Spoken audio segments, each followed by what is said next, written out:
Regardez-moi, cette mère qui vient à peine d'accoucher, qui observe, qui se demande qu'est-ce que fait son cher capitaine. Pourquoi le capitaine Rieger me filme-t-il? Pourquoi fait-il ça? Et bien voici ces petits bébés, ces enfants, inquiète de ce que je pourrais faire si je pouvais voler leur âme avec cet appareil. Elle se met entre eux et moi, puis elle part très vite en comprenant que c'est moi le capitaine et qu'elle a pas à s'interposer entre mes décisions. Même si j'avais envie de les manger tout cru, je me laisserais faire. Mais regardez-les, vous ne pouvez pas le voir, mais leur poil est si doux, que putain de merde, il est super doux. Regardez, c'est la vie. Et bien voyez-vous mes abonnés, certains de vos commentaires sont comme ces chatons, tout doux, tout mignons, et ne demandent qu'à être pris dans vos bras, dans mes bras. Oui, parce que, je vais vous le dire. Officiellement, je l'ai fait, j'ai lu vos commentaires. Je ne parle pas des commentaires que vous avez mis dans ma dernière review, la review du Scan 789, qui avait une musique trop forte. Je suis vraiment désolé pour ça, je suis désolé, j'ai rien d'autre à dire. Mais pour me rattraper pour ça, il y avait une vidéo que peut-être beaucoup d'abonnés ne connaissent pas, car ils m'ont rejoint au fur et à mesure, à la suite de la... Non, quand je suis parti pendant les 5 ans de guerre et où j'ai cherché le One Piece, ils sont venus là, ils ne savent peut-être pas que j'avais fait un nouveau concept, on va dire, parce que certains de vos commentaires dans certaines des vidéos sont super longs, super intéressants, mais lors d'un journal de bord du capitaine, sont trop, en fait, ils sont trop intéressants et me font partir dans des grands discours et me font perdre du temps. Malheureusement, j'ai pas beaucoup de temps au niveau de l'enregistrement d'une vidéo, j'ai 40 minutes maximum par rapport au téléphone. Ensuite, je dois attendre 1 heure pour que la vidéo se mette sur mon ordinateur. C'est complexe, hein. Enfin, pas 1 heure, hein, une petite vingtaine de minutes, mais c'est long quand même. Et donc, dans cette vidéo, il y avait rien, c'était juste, je disais, ouais, bon, mettez les commentaires, vos hypothèses ici. Et donc, je l'ai fait. J'avais promis, j'ai déjà fait une vidéo sur ce principe, One Piece, les parents des chapeaux de paille, hein, pour ceux qui l'auraient regardé. J'avais fait cette vidéo et c'était inspiré de vos commentaires. Et donc, cette fois-ci, on va améliorer le concept. Ce qu'on va faire, c'est qu'on va faire une petite hypothèse, parce que ça fait super longtemps que j'en ai pas fait, hein. On pourrait croire que j'ai plus d'idées, mais c'est complètement faux. J'ai plein d'idées dans ma tête. Donc en premier lieu, ça va être une petite hypothèse, ça va donc pas durer super longtemps, 5 minutes, sans vraiment d'énormes arguments, plutôt des idées que j'ai, des hypothèses, des théories, c'est-à-dire fondées sur absolument pas grand-chose. C'est-à-dire ce serait bien que, c'est plutôt ce genre de truc, et ensuite on va voir vos hypothèses. Et donc sur ce, on se retrouve tout de suite.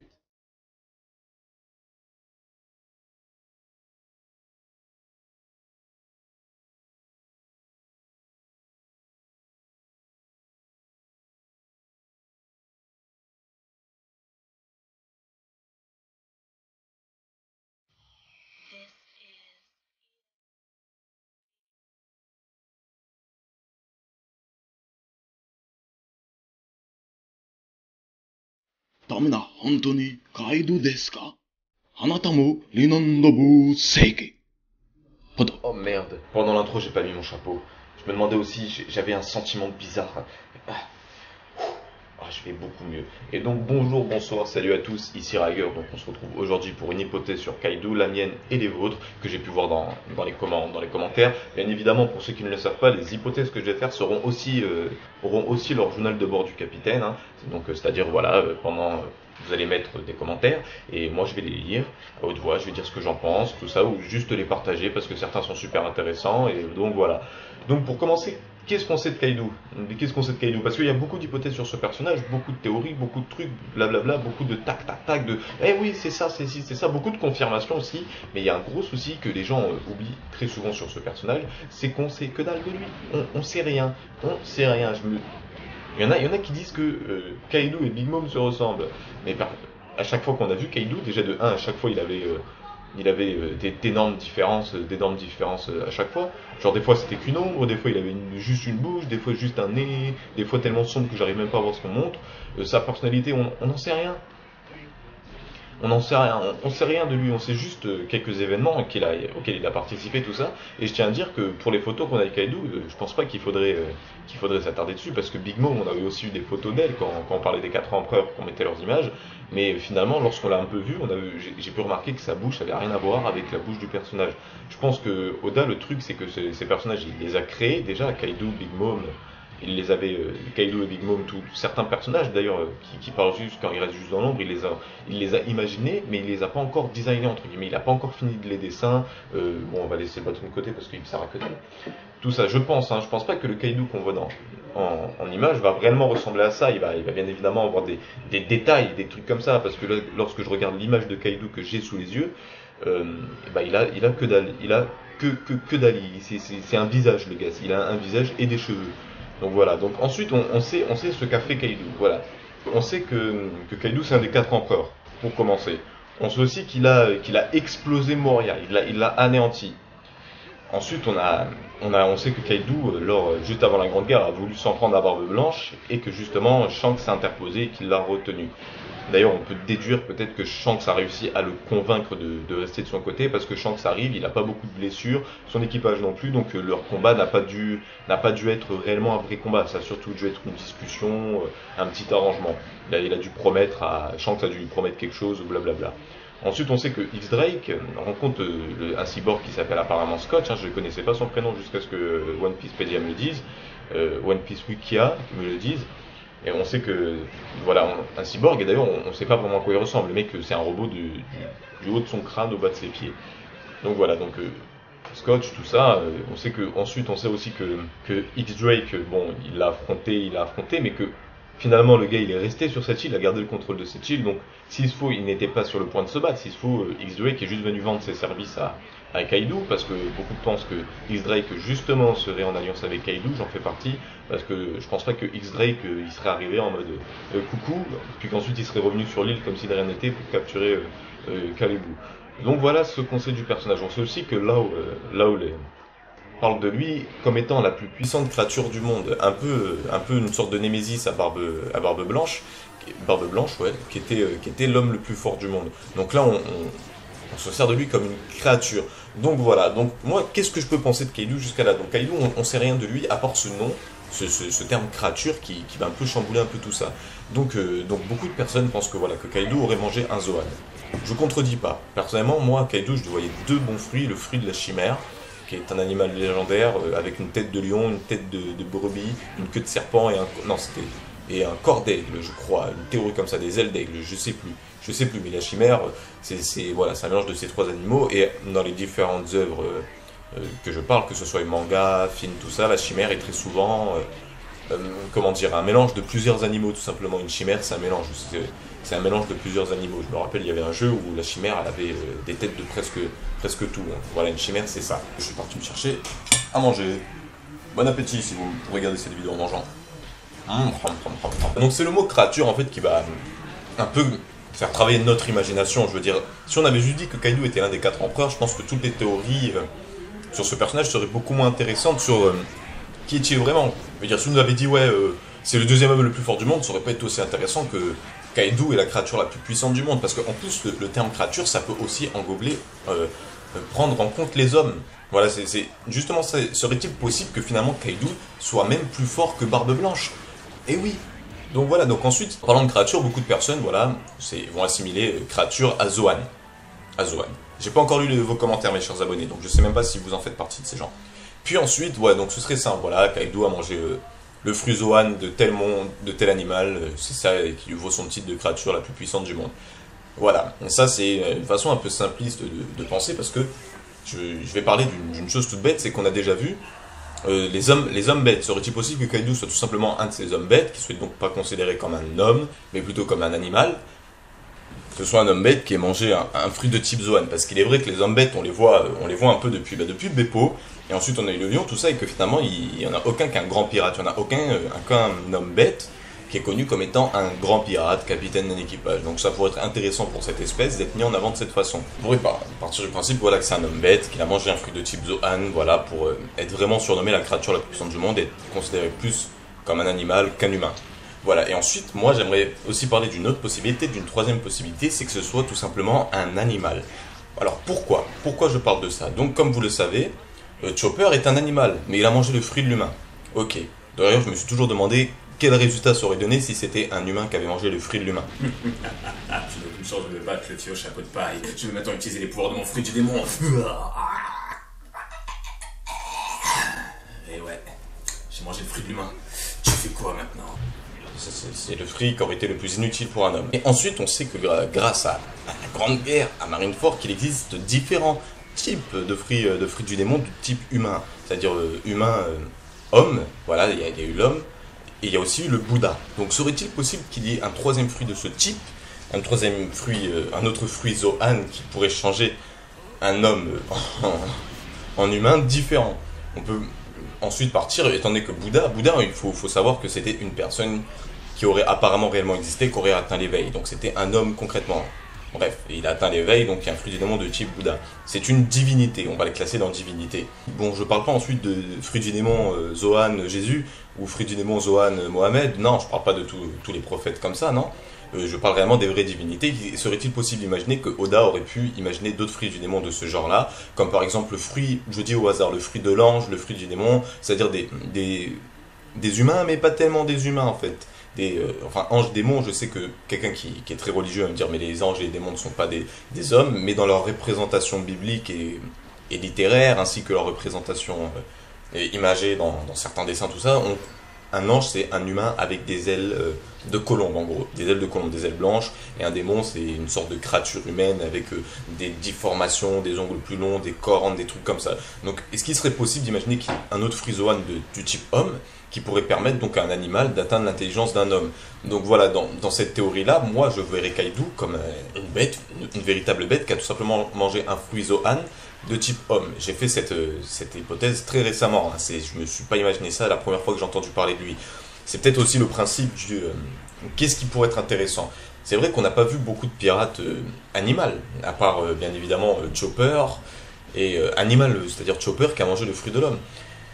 Donc est-ce qu'il serait envisageable de penser ça, de penser que voilà, et ensuite pourquoi est-ce qu'on le surnommerait la créature la plus puissante du monde? Parce qu'il a mangé un certain fruit du démon qui le change en homme. Chopper a fait la même chose, on le surnomme pas le cerf le plus fort du monde. Mais est-ce qu'il serait possible d'imaginer que tout simplement il a un véritable passé en tant qu'animal, c'est-à-dire qu'avant c'était un animal sur une île du Nouveau Monde où c'est le carnage, Tata qui s'est battu contre des créatures puissantes, plus puissantes que lui, pendant qu'il était seulement animal, et qu'un jour, voilà, il a tenu territoire, tout ça, et qu'il a trouvé le fruit du démon, le fameux Zohan mythique, on va dire démon, pourquoi pas parce que c'est un méchant, démon qui lui aurait permis d'acquérir de l'intelligence et d'acquérir des capacités lui permettant ensuite de naviguer sur les mers, et donc de rester un animal dans son état d'esprit, c'est-à-dire le gars il va arriver, il va foutre le carnage là il fout le carnage, mais il va aussi créer des territoires à lui, parce qu'un animal ça pense comme ça, un animal ça pense territoire, ça pense voilà, cet endroit c'est mon territoire, on va l'agrandir. Certains animaux. Et donc, du coup, voilà, cette histoire, moi je l'aime bien, personnellement, je l'ai imaginée, c'est plus une sorte de fanfiction qu'autre chose, mais penser comme ça serait super intéressant, parce que c'est vraiment un animal, Kaido, au sang bête aussi, donc son équipage rempli de smile. Pourquoi voudrait-il que tous ces hommes aient des fruits du démon de type Zohan, si ce mec est un homme? Alors, à part si c'est un zoophile, ce qui serait peut-être même pas étonnant, peut-être que c'est juste un gars qui est fasciné par les animaux, tout simplement, et qui se fait lui-même surnommer la créature parce qu'il se concentre que sur les animaux, mais ce gars qui aurait atteint, cet animal qui grâce à un fruit du démon aurait atteint l'intelligence des humains, aurait pu vouloir que tous les hommes sous ses ordres soient aussi des animaux. Et donc sur ce coup, ça expliquerait pourquoi est-ce qu'il serait tellement fasciné par les smiles de César et de Doflamingo, et pourquoi aussi Kaido aurait peur de ses réactions par rapport à ça, parce que un homme pourrait comprendre que voilà que Doflamingo a eu du problème, il s'est fait attaquer, il pourrait comprendre, il pourrait dire bon tu t'es fait attaquer, bon tu m'as déçu, blablabla, mais Doflamingo, lorsqu'on apprend la réaction de Kaido, la réaction que pourrait avoir Kaido, ce serait une réaction de bête féroce, le gars il se réfléchit même pas, ok j'ai pas mon smile, ok t'es mort. C'est tout, même si le gars il te fait des théories sur ouais, il nous manque de la main d'œuvre, il nous manque des sous, il nous manque ci, tout ça, le mec, quoi qu'il arrive, t'as pas mes smiles, t'es mort. Donc voilà, donc voici moi pour mes hypothèses, c'est celle que j'aime bien personnellement, c'est la dernière que je vous ai expliquée, et maintenant je vais passer au vôtre. Voilà, je vais passer au vôtre, je vais pas en dire plus parce que finalement Kaido est un personnage très mystérieux, on sait rien du tout de lui, et donc faire des hypothèses, ça reste plus de la fanfiction pour moi, de la fanfiction parce qu'on a utilisé tel mot, le mec il est forcément ça. Ça reste pour moi de la fanfiction parce que finalement on dit simplement ce qui nous plairait. Donc voilà, donc pour moi Kaido, pour moi les trois possibilités qui seraient les plus envisageables, ce serait humain qui ait mangé un Zohan super puissant, homme bête qui a mangé homme bête super puissant, qui a peut-être mangé un fruit du démon, et animaux qui a découvert un autre fruit du démon de type humain, qu'il a mangé et qui est devenu aussi intelligent que les humains. Et ça expliquerait aussi beaucoup de choses. Pourquoi est-ce qu'il veut tellement de Smile? Pourquoi il veut tellement de Sid? C'est tout ce que j'ai à dire sur Kaido. Pour moi, maintenant on va passer à vos commentaires. Waouh, trop cool, il va lire nos commentaires. Donc nous y voilà au moment peut-être que vous attendiez tous depuis très longtemps. Je vais donc analyser vos hypothèses. Ensuite, analyser c'est quand même un grand mot, il faut le dire quand même. Je vais pas tellement les analyser, je vais surtout dire ce que moi, d'un point de vue personnel, j'en pense. Voilà, c'est-à-dire que si je vous dis que ah non, c'est pas possible que ce soit ça, même si je l'affirme et que je le confirme, dites-vous très bien que je reste quand même dans de l'approximatif, que finalement la seule et unique personne qui connaît la vérité, ça reste Eiichiro Oda et son petit groupe d'assistants, et que nous, on est juste des lecteurs et qu'il y a beaucoup de bruit chez moi aujourd'hui. Donc voilà, donc on va commencer par le commentaire de Trafalgar Law. Donc là, vous voyez la petite image, là si je me suis pas pris, si je l'ai mis, vous voyez la petite image, mais dites-vous très bien que en fait c'est une blague. Le commentaire est bien plus long que ça. Donc on va commencer par le lire. Donc Trafalgar Law nous dit: salut les gars, alors voilà mon hypothèse. Elle vient d'un certain Metskudix. J'ai fait un bête copier-coller, donc si certaines choses vous paraissent bizarres, ça normal, bonne lecture. C'est pas moi qui ai fourché, il a bien dit ça normal. Partons du début. J'ai lu sur un forum, dont j'ai oublié le nom, quelque chose qui m'intriguait. Kaido au 100 bêtes serait une représentation de la créature mythologique Typhon, un colosse aux 100 têtes de dragon. Étant donné que Oda aime faire des allusions à la mythologie ou à toute autre chose aussi différente et improbable les unes que les autres, alors j'ai pensé que Kaido avait peut-être un Zoan mythique du Typhon. Cela collerait avec son équipage de Zoan et permettrait de le placer bien au-dessus du lot, et puis Typhon étant craint des plus grandes divinités, Kaido serait juste surpuissant. Mais ce n'est pas la partie la plus intéressante. Lisez ceci. Cité. La cité, c'est-à-dire il cite. Armé de la fossile dentelée qui avait permis jadis à Chronos de castrer son père Ouranos, Zeus défie Typhon en combat singulier, mais le monstre réussit à le désarmer et à lui sectionner les tendons des bras et des chevilles à l'aide de la faucille. Avant de transporter Zeus inerte dans sa caverne et d'en confier la garde au dragon femelle Delphiné, un allié de dernière minute, selon les traditions Hermès, Pan et Xian ou Kamos, que Zeus se récompense plus tard en lui donnant pour épouse la déesse Harmonie, parvient néanmoins à endormir Delphiné et à se faire remettre par la ruse la dépouille et les tendons de Zeus. Ce dernier, si cousu, s'empare de sa foudre et se lance à la poursuite de Typhon, que les mornes ont entre-temps dupé en lui faisant manger des fruits éphémères supposés lui conférer l'immortalité, mais destinés à en réalité l'affaiblir. Typhon foudroya alors même où il atteignait la Sicile, et alors enseveli sous l'Etna, où il rejoignit un autre ennemi de Zeus, presque aussi dangereux que lui, le géant Encelade. Je ne connais pas du tout ces gens. Cela ne vous met pas la puce à l'oreille. Quel personnage dont Oda a annoncé le retour dans le Nouveau Monde a déjà été assimilé à Zeus? Enel, bien sûr. Alors, on aurait un Ener versus Kaido. Mais vous allez me dire qu'Ener n'a aucune chance face à un empereur. Je suis pas tout à fait d'accord parce que Ener, d'après Oda, s'il s'était retrouvé dans le Nouveau Monde, il aurait une prime à 500 millions de berries, et à l'époque où Luffy l'a battu. Luffy l'a battu parce que c'était son seul point faible et qu'il n'en avait pas connaissance vu qu'il n'avait jamais vu le caoutchouc de toute sa vie. Donc voilà, moi je pense que Ener entre-temps a déjà préparé des stratégies face à ses adversaires qui pourraient l'atteindre physiquement. Je pense qu'il a retenu la leçon avec Luffy et que donc Ener est encore plus puissant qu'à l'époque. Bref, je suis d'accord avec vous, si vous lisez bien la citation, on peut voir que Zeus perd dans un premier temps mais gagne grâce à un allié la seconde fois. Et si cet allié s'était cette fois-ci représenté par Luffy? Certes, Ener était l'un des boss les plus détestables de la première partie, et là il se rallie au Mugi. Cependant, il est évident qu'Ener ne reviendra pas en tant qu'ennemi pour la simple et bonne raison que ce serait répétitif et que quoi qu'il fasse, son fruit, aussi puissant qu'il soit, est toujours inefficace face à Luffy. Il serait donc une réapparition un peu à la Crocoboy. Pour ma part, je le vois bien revenir sur l'île où s'est retrouvé Rouge avant l'ellipse. Le fait que le moine fou et Enelu sont originaires de la même île céleste, en l'occurrence Bilka, et que le supernova se retrouve comme par hasard sur une île où la foudre tombe comme la pluie. Ce n'est sûrement pas une coïncidence. Et puis revoir le possesseur du Loga, qui est pour moi le plus puissant et le plus classe, serait jouissif. Ce serait dommage de gâcher un fruit pareil. Jusqu'à maintenant, vous pouvez vous dire que ma théorie est tirée par les cheveux et pure invention. Cependant, d'autres éléments troublants amènent à penser que ce passage de la mythologie est une grosse source d'inspiration pour l'auteur. Relisez ceci. Ok. Coucou, un petit fil noir sur le champ de la vidéo, c'est pas un souci, je le décale. Tu as vu? Pac, tu as ton capitaine en direct live de son ordinateur à chier. Non, il est bien mon ordinateur. Donc voilà, cité. Typhon que les morts ont entrepris du paix pour faire manger un fruit éphémère supposé lui conférer l'immortalité. Tatatatak, ouais, donc bon. Ouais, il parle du moment et tout ça. Cela ne pouvait pas penser à un certain homme et ses actions qui ont fourni à Kaido des fruits, Smile en l'occurrence, censés le renforcer jusqu'à preuve du contraire. Oui, je pense bien à Doflamingo. Alors cela voudrait dire que Don Quirote Doflamingo ne souhaite finalement pas renforcer la main de Kaido mais l'affaiblir. Son but serait donc le même que les Mugi. Et on pourrait peut-être en début d'explication de l'opposition de Dédé envers Momo qui a mangé un fameux Smile. Doffy semble pouvoir donner des visions aux mangeurs de Smile. Cela donne une indication sur ses mauvaises intentions envers Kaido. Alors oui, peut-être est-ce un hasard toutes ces histoires de fruits et cette association à Mingo est peut-être trop farfelue, me direz-vous. J'ai cependant la preuve irréfutable que Oda s'est bien inspiré de la mythologie pour cet arc. Dressrosa, Saga Kaido, ce seraient donc les moines qui ont fourni ces fruits à Typhon. Doffy serait donc leur représentation, mais qui sont les moines? Lisez donc ceci. Cité. Leur nom apparaît pour la première fois chez Hésiode, qui dénombre 3 marnes, qui dispensent aux hommes et les biens et les maux. Clotos, la fileuse, l'Acessis, la réparatrice enroule le fil. Atropos, l'implacable, coupe le fil. Oui, donc là, c'est vrai que ça fait beaucoup de fil et que ça fait réellement penser à Doflamingo.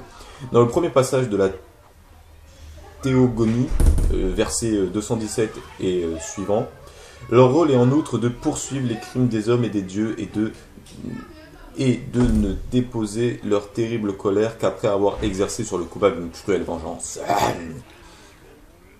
Putain. On peut ainsi voir une grosse insistance sur les fils. Or, le fruit de Doflamingo est le Ito-Itonomi, littéralement fruit de la ficelle. Encore une similitude très troublante, sans compter le fait que dans la première partie de la Théogonie, que l'on pourrait assimiler à la première partie de Grand Line, le but des moires est de punir des criminels, et dans la première partie de Grand Line, on voyait Doflamingo comme un chichi, ce qui est officiellement que comme un boss de la pègre du Nouveau Monde, ce qui est dans l'ombre. Et le but de Shichibukai est de punir les criminels à la base, si je ne m'abuse, outre le fait que la plupart d'entre eux veulent que le gouvernement mondial leur foute la paix. Encore une ressemblance. Enfin, dernière théorie, l'Etna ne vous rappelle pas quelqu'un, personnellement la tête d'Akainu, mais directement venu en tête dans le mot Etna. Je sais pas pourquoi. Surtout en pleine frénésie one-piecienne. La mythologie raconte que Typhon fut enseveli sous l'Etna après sa défaite, m'a donc fait penser que Kaido finira enfermé à une Impel Down, d'où peut-être une éventuelle apparition de Sakazuki. Alors personnellement je doute que c'est Impel Down, d'où peut-être une éventuelle Down. Après, je doute que même le niveau 6 puisse retenir un des 4 empereurs. Théorie un peu plus inventée qu'autre chose, je l'avoue, mais pas aussi inintéressante que les précédentes, mais plausible. Non, peut-être pas aussi intéressante que les précédentes, mais plausible. En résumé, on risque d'apprendre d'ici peu que Doflamingo n'est pas vraiment un allié de Kaido, au contraire. Ener va sûrement réapparaître d'ici 1 ou 2 arcs. Non, je ne vois pas le combat contre Kaido pour tout de suite. Sûrement après une première défaite face au Yongu. Luffy et Ener vont combattre ensemble. C'est vrai que c'est assez choquant, mais c'est ce qui est selon moi le plus possible. Et mettre Kaido à terre après un combat sûrement très difficile, plus difficile que n'importe quel combat de Luffy jusqu'ici, est peut-être mort d'Ener. Non, ne meurs pas Ener, je refuse d'apprendre ta mort. Apprenant le choc entre Mugiwara et Kaido, Akainu se déplace en personne pour coffrer Kaido et tuer Luffy, ce dont il doit rêver nuit et jour depuis Marineford, et peut-être première apparition à visage découvert. Il a dû sacrément être amoché par Kuzan, quand même pour Oda-san nous cache encore une fois la partie supérieure de son visage. CF début Marineford. Donc personnellement, alors cette théorie, j'ai pas spécialement grand chose à redire. Parce que ce serait très plausible, ce serait vraiment très plausible, peut-être pas même pas par le fait que ce serait inspiré finalement de ce mythe, de ce mythe du Typhon, mais tout simplement parce que ce serait un déroulement d'histoire très logique. Personnellement, apprendre que Doflamingo finalement travaillait pour Kaido, le personnage de Doflamingo, c'est un personnage qui veut détruire le monde, c'est un mec qui veut être au-dessus de tous les autres. Pourquoi donc travailler pour un empereur juste pour gagner de la money ou de l'argent, ou est-ce qu'il aurait fait une stratégie, tout ça, pour justement lui-même battre Kaido? Peut-être même, parce que ce Smile, c'est vrai que c'est un peu trop beau, créer un fruit du démon artificiel qui donnerait les caractéristiques d'une forme de Zohan, ce serait trop beau, genre n'importe qui finalement pourrait avoir un fruit du démon tant qu'il a des sous. C'est-à-dire voilà, t'achètes ça, allez tu manges le fruit du démon, tout ça. Ce serait super intéressant que finalement il y ait des contreparties aux fruits, au Smile, ouais, je descends un peu en fait, qu'il y aurait des contreparties aux Smiles, et que Doflamingo aurait prévu depuis le début finalement d'affaiblir Kaido. Ce serait très logique et ce serait très digne du personnage de Doflamingo. Ensuite, Ener va sûrement réapparaître d'ici 1 ou 2 arcs. Donc ça encore une fois, le retour d'Ener, c'est une grande discussion de tous les fans de One Piece.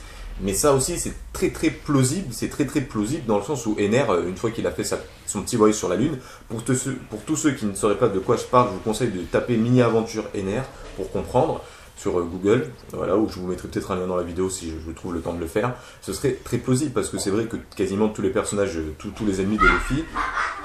Et surtout, je pense aussi que c'est ça l'intérêt aussi dans One Piece, le premier intérêt de ne faire quasiment mourir personne, jamais. Bien évidemment, nous avons 2 exceptions dans le présent, c'est-à-dire Barbe Blanche et Ace. Dans le présent de l'histoire, c'est justement parce que il sait qu'on s'attache à ces personnages, il sait qu'on aime bien ces personnages, et donc le revoir tout simplement dans un autre arc, dans une autre histoire, dans un autre événement, dans un autre contexte, oui j'enchaîne beaucoup de mots, ce serait super intéressant et c'est surtout super attendu par les fans. Je serais déçu que Oda respecte pas cette attente de nous en se disant ouais en fait Ener non tu dégages. Surtout après avoir dit officiellement que Ener sur la mer, s'il avait été un pirate sur les mers bleues, il aurait eu une prime de 500 millions, ce qui signifie qu'Ener, finalement, il a vraiment eu pas de chance de tomber sur Luffy.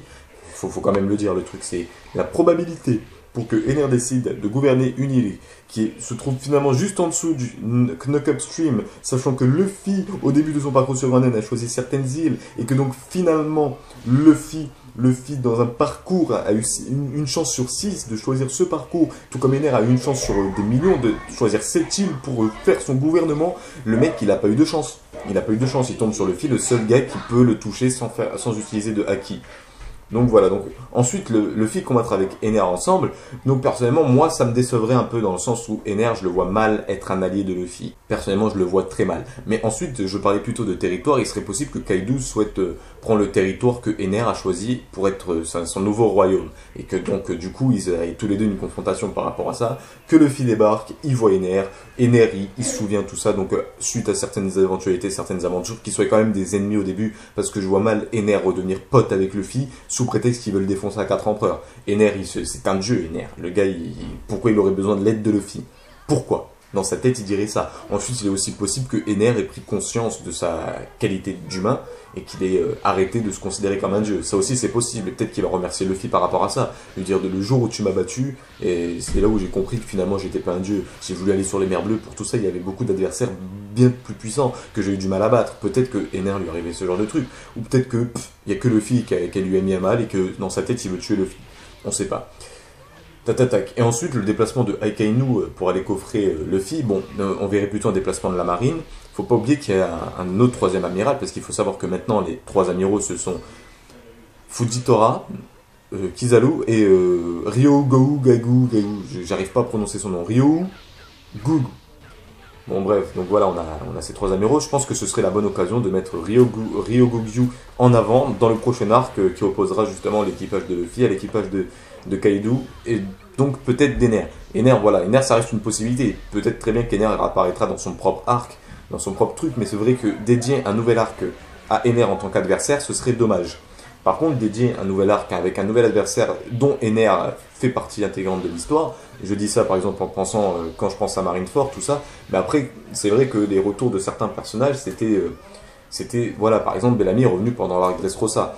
Voilà, des ennemis de Luffy par le passé reviennent pas spécialement en tant qu'alliés, mais en tant que membres de l'histoire, dans des arcs qui ne leur sont pas dédiés.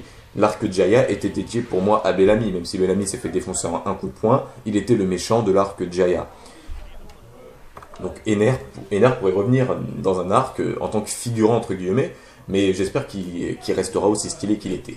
Donc voilà, pour redire finalement de tout ça, inspiré du mythe, peut-être que c'est qu'une coïncidence, ou peut-être que c'est tout à fait vrai, mais toutes les choses que tu dis, tous les événements qui pourraient arriver, restent finalement dans la logique de One Piece. Dans la logique de One Piece, Mingo a finalement voulu la mettre à l'envers à Kaido, Ener voulu affronter un empereur suite parce que Ener voulait peut-être prendre sa place, peut-être un truc tout con, peut-être que Ener se considère lui-même comme méritant cette place, peut-être que Luffy et Ener combattre ensemble, très plausible. Les nouveaux alliés de Luffy, ceux qui reviennent, sont en général pas spécialement des alliés, mais des gars qui vont pas finalement être des ennemis, des gars qui auront le même but, sortir de Marineford. Putain, pourquoi je me gratte le nez tout au long de cette putain de vidéo?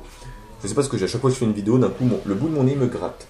tout ça. C'est peut-être parce que je réfléchis tellement que je crée des électrochocs à l'intérieur de tout mon corps, étant donné que j'utilise la capacité de mon fruit cérébral, mon fruit de la divination qui me permet de finalement voir l'avenir de One Piece. Et peut-être que mon nez me donne un indice quand je touche au but. Quand je me gratte le nez, c'est-à-dire que je dis quelque chose de vrai.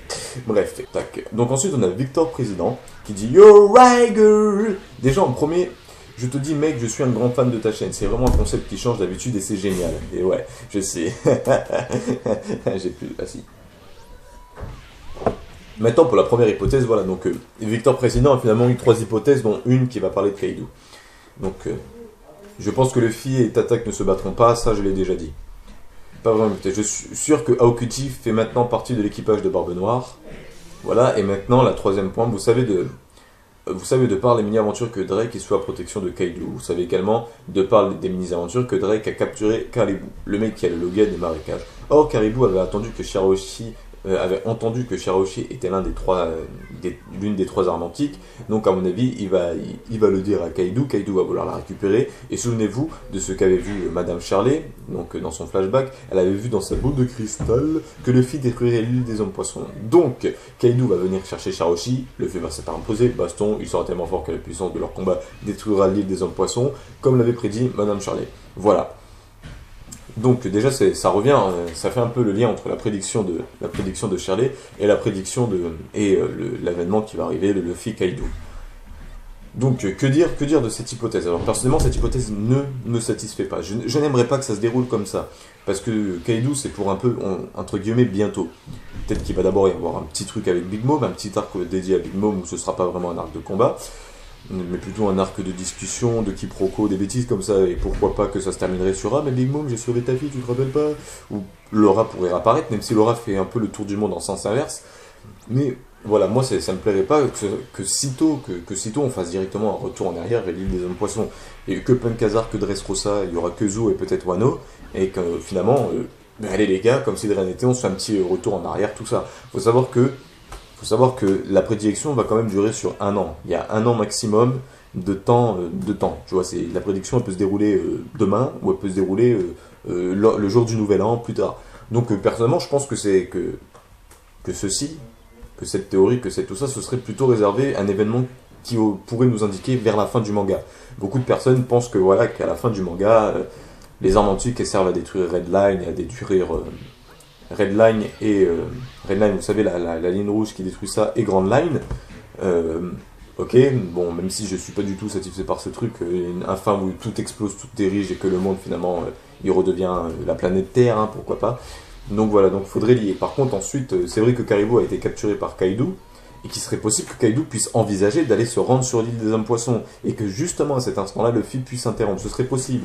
Ou peut-être que Caribou, il en a rien à battre, il va essayer de s'échapper, et que finalement, il va, comme pour tous les ennemis qu'on a revus plus tard, qu'il va peut-être apporter quelque chose. D'ailleurs, d'un point de vue personnel, je trouve que Caribou serait très bien dans l'équipage de Baggy. Je sais pas pour vous, ça m'est venu comme ça. Donc personnellement, moi, cette hypothèse ne me plaît pas beaucoup, c'est mon avis personnel, mais ensuite, c'est vrai que ça pourrait se passer comme ça. Qu'est-ce qui prouve le contraire, finalement? À part le fait que moi, j'aimerais pas, qu'est-ce qui prouverait le contraire? Le truc, c'est qu'il y a tellement de choses qui pourraient se passer, tellement Kaido et la vision pourraient vraiment être deux histoires différentes, c'est-à-dire deux aventures de Luffy, 2 péripéties de Luffy qui n'auraient pas besoin de se lier. Voilà, donc pas beaucoup de choses à redire, Victor Président. En tout cas, je te remercie pour la première partie de ton commentaire. Donc voilà, on passe au commentaire suivant, c'est TQL, très bas, petit trait d'union. Donc j'ai une petite hypothèse concernant Momonosuke. Donc voilà, là on parle de Momonosuke, mais pourquoi? Parce qu'il va y avoir un lien avec Kaido. La première question que je me suis posée, pourquoi tout le monde cherche Momonosuke? Première réponse, il a mangé le fruit du dragon sur Punkazar. Deuxième réponse, l'hypothèse, Momonosuke est une arme antique, tout comme la princesse Lei. Une arme anti-dragon ou le contrôle de dragon, un truc du genre. Ça me rappelle ce que j'ai dit dans une vidéo, personnellement. Alors, allons vers Kaido. Comme tu l'as précisé, Riger Barbe Noire possède un des meilleurs fruits Loga, un des meilleurs fruits Paramecia. Il n'en plus que l'un des meilleurs fruits Zoan. Kaido aurait l'un des meilleurs fruits Zoan. Perso, je pense que c'est celui du dragon, dont l'intérêt de kidnapper Momonosuke. Je pense que Barbe Noire va bientôt s'attaquer à Kaido pour avoir son pouvoir et que le prochain arc sera autour de Momonosuke avec tout le clan Chapeau de Paille, Kaido et Barbe Noire. Voilà, ce sera tout pour moi en espérant que Bartomeu rejoindra les Chapeaux de Paille.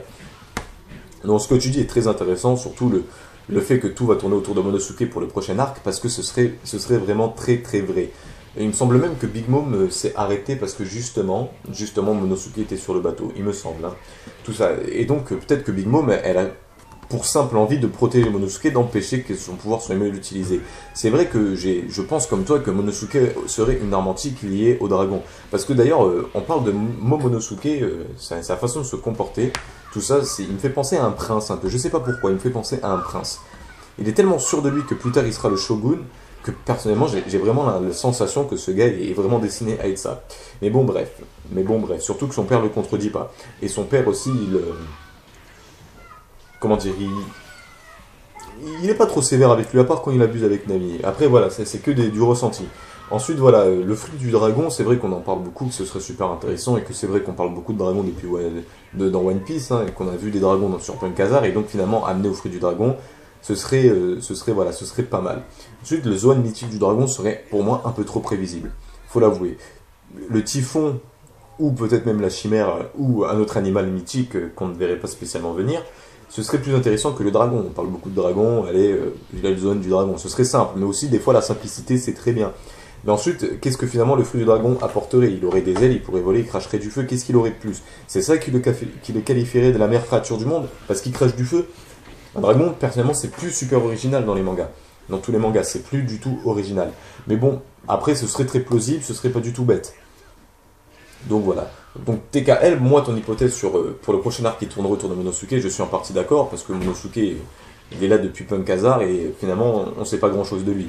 On sait pas qui il est vraiment, c'est un enfant, fils de Kinemon, mais finalement, qu'est-ce que foutaient ces samouraïs? Pourquoi 4 samouraïs, donc Gonjuro, l'autre Kazu et Momonosuke, seraient partis avec un enfant? Pourquoi ils auraient amené un enfant? Pour quelle raison obscure Kinemon serait parti en voyage avec son gosse affronter des ennemis? Donc voilà. Ensuite, on passe au commentaire suivant, c'est Blaine Harper qui dit « Salut capitaine et au reste de l'équipage aussi. J'aimerais mettre une hypothèse sur Kaido, et j'aimerais l'avis de tout le monde.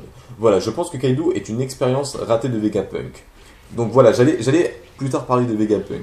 J'ai oublié de le mentionner dans ma première hypothèse, j'attendais ça pour la fin en fait. Le seul dessin de lui donne l'air humain, mais tout le monde insiste bien sur créature.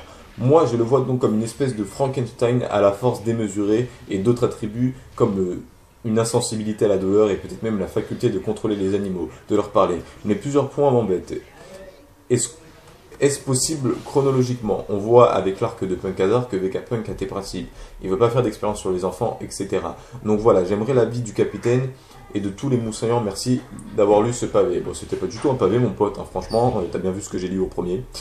Donc Blaine Harper, alors personnellement voilà, ton hypothèse, tu parles de Vegapunk et j'y ai pensé aussi, parce qu'on voit en fait Scotch, j'ai parlé de Scotch et en fait j'ai oublié de mentionner ça, on voit que Scotch est quand même un robot du début de son corps à la fin de son corps. Est-ce qu'il serait possible que Vegapunk serait à l'origine de ça? Qui aurait pu créer un cyborg autre que Franky ou que Vegapunk? Et oui, est-ce qu'il serait possible que Vegapunk et Kaido soient justement dans une alliance? Voilà, ou peut-être même que... Allez, on va lier ma première théorie, celle que j'ai fait sur le Kaido bête féroce de base, à Vegapunk. Est-ce que finalement cette bête féroce dont je parlais n'aurait pas du tout mangé un Zoan du fruit du Némon, mais serait plutôt l'animal de compagnie de Vegapunk, que Vegapunk lui aurait procuré cette intelligence? Ça reste que des hypothèses. C'est vrai qu'on est un peu dans les farfelus, mais faut pas oublier que c'est One Piece, les gars, tout est possible dans One Piece. Je veux dire, demain Vegapunk, ça pourrait même être Kaido Vegapunk. Depuis le début, Vegapunk se fait passer pour un scientifique, mais en réalité c'est lui Kaido, c'est lui le 4e empereur. Et ouais, je dis ça pour déconner, mais ce serait pas du tout stupide, parce que c'est vrai, finalement, qui d'autre que Vegapunk aurait pu créer le cyborg Scotch? Je me pose cette question, et voilà, c'est vrai, qui d'autre que Vegapunk? Pour le bouquet final, on va parler du commentaire de Michael Chenai, ou Cheney, Michael Cheney. Comment vas-tu? Alors voici un ensemble d'hypothèses. Alors nous savons que chaque fruit du Némon est unique. Mais qu'en est-il des smiles? Si on émet l'hypothèse suivante, un fruit du Némon existe pour chaque type de pouvoir de surhomme, de chaque type d'animaux et de chaque élément, ce qui paraît plausible. Moi personnellement, si dans le prochain arc ils sortent un mec manipulant le riz, je gagne un kebab gratos. T'as fait un pari, toi. L'univers de Oda étant vaste, cela ne m'étonnerait pas. Maintenant, si chaque fruit est unique en son monde, pourquoi y aurait-il un clone créé artificiellement Et donc, est-ce possible? Pour moi, une question à laquelle je je ne peux pas répondre car pour moi il est clair que le pouvoir réel d'un fruit du démon n'est pas d'être copié à l'exactitude. Car c'est un peu comme un humain, c'est tellement complexe que cela ne peut pas se copier. Mais je ne suis pas totalement sûr. Hypothèse principale. Donc là j'ai parlé des smiles parce que j'ai choisi ce commentaire parce que les smiles sont super liés à Kaido. Voilà, je me demandais pourquoi est-ce que c'était là-dedans et je m'en suis souvenu. Donc, selon vous, comment réagit le smile? Pour moi, cela est une question que je me suis posée et reposée et je n'ai vu qu'une solution à ça. Le smile est un fruit qui donne à son propriétaire le pouvoir artificiel d'au moins 2 fruits de Zoan réunis. Pourquoi 2? Cela est mon hypothèse principale. Pourquoi je dis cela? Il est clair que je n'ai aucune preuve formelle. C'est souvent comme ça une hypothèse. Tu te rendras compte que tu n'auras sûrement aucune preuve formelle. Tu auras juste des oui-dire, des parce que le gars il a dit ça, moi je pense ça. Voilà, c'est très souvent ça les hypothèses, les gars. Mais quelque chose me met la puce à l'oreille. Je crois que j'ai sauté une phrase. Attaquer. Peu formel, mais quelque chose me met la puce à l'oreille. C'est un peu comme l'hypothèse disant Shanks va trancher Jaws un jour ou l'autre. Pour ceux qui suivent les vidéos de Riger, l'ont sûrement déjà entendu de sa bouche comme étant une de ces hypothèses. Oui, par exemple, voilà, c'est un très bon exemple que tu as choisi, parce que Zoro, il parle lors de son combat contre Mr. One, lorsqu'il a appris à trancher la scie, Mr. One lui fait c'est quoi ta prochaine étape? Ta prochaine étape, tu vas trancher du diamant, puis il tombe dans les vapes. Et Zoro lui dit oui, ce serait du gaspillage. Voilà, petite anecdote. Mais plus tard, on découvre que Jaws a mangé ce qui est sûrement un fruit Zoan. C'est un minerai naturel, hein, le diamant. Un fruit Zoan, un Logia de type diamant. Et on le voit, on les découvre comme ça. Et moi, j'ai tout simplement fait le rapprochement avec ce dialogue en me disant, Zoro, pour moi, il va affronter Jaws. Dans ma tête. Après, il n'y a aucune raison, aucun truc dans l'histoire qui prouverait ça. D'où mon hypothèse ensuite qui a voulu expliquer cette théorie comme quoi l'équipage de Marco ensuite entraînerait Luffy et surtout qu'avec maintenant l'actuel classement on atterrit tout simplement à cette ça. Marco est numéro 1, Jaws numéro 2, Vista numéro 3. Voilà. Donc c'est vrai que logiquement Vista devrait s'entraîner avec Zoro, mais finalement est-ce qu'ils vont pas tout simplement entraîner l'équipage ou les rencontrer dans d'autres trucs? Voilà, bref, pourquoi c'était une hypothèse comme ça, une hypothèse toute bête, ou peut-être que Jaws est mort, que Barbe Noire a pris son fruit du démon et l'a donné à un membre de son équipage et que justement Zoro affrontera ce nouvel utilisateur du fruit du diamant. Voilà, bref. Ce qui me met la puce à l'oreille, c'est qu'on se nomme Kaido la plus forte créature du monde. Une créature peut se définir dans son apparence et dans sa personnalité. J'ai dans l'idée également que Kaido serait peut-être un test des premiers Smiles et qu'il en voudrait pour ce homme car il se sentirait comme un peu avec sa vraie famille. Donc pour moi, un Smile donne à une personne revient à manger 2 fruits de Zoan ou plus, en même temps à son propriétaire. Donc pour moi, il existerait un smile avec le pouvoir d'un axolotl et d'un chacal. Par exemple, pour imaginer l'hypothèse, il y a également de la substance sale qui est dit facteur de lignée. Cela veut donc dire et rien dire, tout dire et rien dire, mais je pense que c'est le facteur génétique des animaux. Après, la question qui peut se poser à ça, est-ce que la malédiction en serait plus lourde? Car on peut se dire 2 pouvoirs supplémentaires et donc logiquement 2 malédictions, ou une mais très lourde à porter. Mais bon, les questions je vous les laisse. Moi, je m'en casse un peu trop la tête. Maintenant, je ne dis pas que c'est vrai, mais c'est juste une hypothèse. Il est vrai que je l'accorde, que les indices que nous avons sur cela sont très maigres.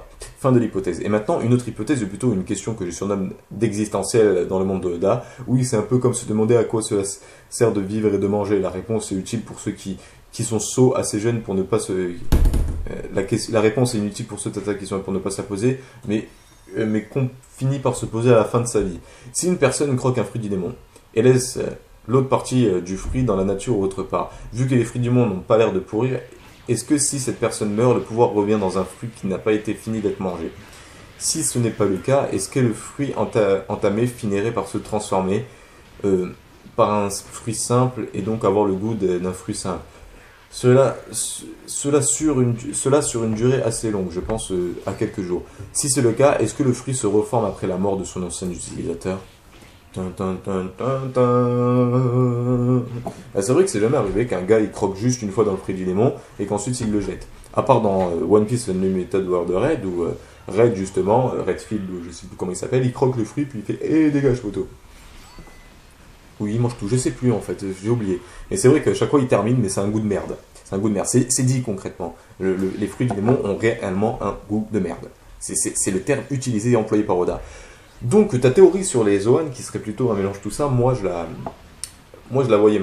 vois pas. Après, C'est vrai que essayer d'expliquer comment marcherait un Zoan, ce serait un peu compliqué. Je pense qu'il ne faut pas se prendre la tête que voilà, les smiles, comme tout le monde le sait, c'est un fruit du démon artificiel, fin de la discussion.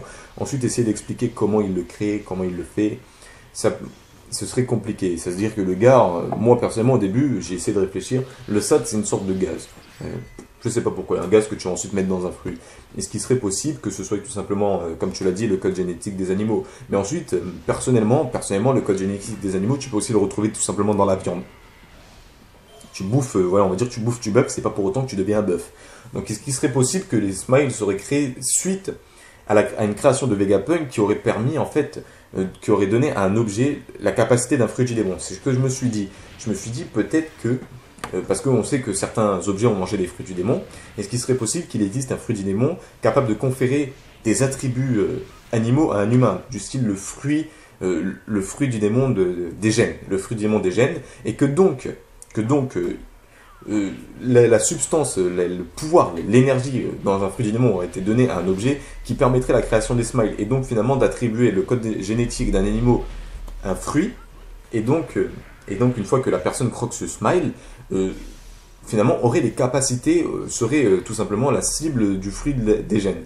Je vois que ça comme explication, parce que One Piece ça reste quand même un monde fantastique, et qu'il faut rester dans le fantastique lors de nos théories.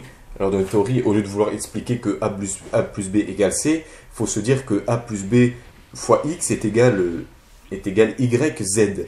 Voilà, il faut se dire que parce que le gars il a un pouvoir, bah, ça permet de faire ça. C'est ça la logique dans un monde fantastique, c'est le gars il a le pouvoir qui permet de faire ça, donc c'est logique que ça arrive. Voilà, c'est tout. C'est tout. Il ne faut pas se prendre la tête avec des théories scientifiques, parce que dans ces conditions, comment dire, toutes les bêtises, le fait qu'un fruit du démon soit mangé par un objet, c'est pas logique. L'objet il est inerte, il n'a pas de conscience, il réfléchit pas, il peut pas manger. Un fruit du démon, un objet ne peut pas manger, il n'en a surtout pas besoin. Donc voilà. D'ailleurs, je me suis toujours demandé, est-ce que Vegapunk aurait été assez fou pour faire manger un fruit du démon à une île?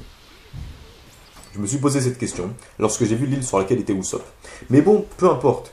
On s'éloigne un peu du thème de Kaido, mais Kaido finalement il est très lié à tout ce qui est Smile, tout ça, et donc ça reste quand même sur les origines de Kaido, que Kaido serait un détenteur de Smile. Donc voilà toutes vos hypothèses, toutes très différentes sur d'autres sujets, et c'est donc la preuve numéro 1 que comme on ne sait rien du personnage, toutes les hypothèses sont possibles. Toi aussi, dans les commentaires, tu peux partager ton hypothèse avec nous, dire bah moi je pense que Kaido il a le pouvoir de blablabla parce que blablabla, lui dit blablabla et blablabla. C'est à vous de voir, et aussi tout simplement vous partagez simplement ce qui vous ferait kiffer. Pas besoin d'avoir des exemples du style moi j'aimerais bien que Kaido il soit comme ça. Donc voilà, donc j'ai fait le tour de vos commentaires. Donc voilà, donc pour toutes les personnes qui seraient un peu dégoûtées que les commentaires ne soient pas élus, tout ça, il faut savoir qu'il y a beaucoup et que finalement il faut que j'arrive à regrouper des thèmes. Je peux pas prendre un seul commentaire de 10 lignes et faire une hypothèse dessus, une analyse d'hypothèse dessus, parce que finalement je favoriserais un seul abonné, un seul moussaillant serait pris en compte dans ce style de vidéo. D'ailleurs, dans ce style de vidéo, ce qu'il faudrait, c'est que je vous prévienne tout simplement de quelle sera la prochaine hypothèse, et c'est ce que je vais faire à la fin de cette vidéo, mais il y aura une vidéo faite pour, il y aura une vidéo où vous partagerez vos hypothèses à vous sur ce personnage. Donc la prochaine hypothèse se portera tout simplement sur Kuzan, plus connu sous le nom d'Aokichi. Qu'est-ce qu'il est devenu? Que fait-il? Quelle est son occupation? Beaucoup de personnes pensent que tout simplement qu'il a rejoint l'équipage de Barbe Noire. Mais moi j'ai mes propres hypothèses dessus. J'ai une autre théorie qui donnerait un sens à sa phrase, je suis toujours du côté de la justice. Voilà, donc sur ce, je vous souhaite une bonne sournée, et je vous dis à la prochaine pour une prochaine vidéo. C'était Raiger.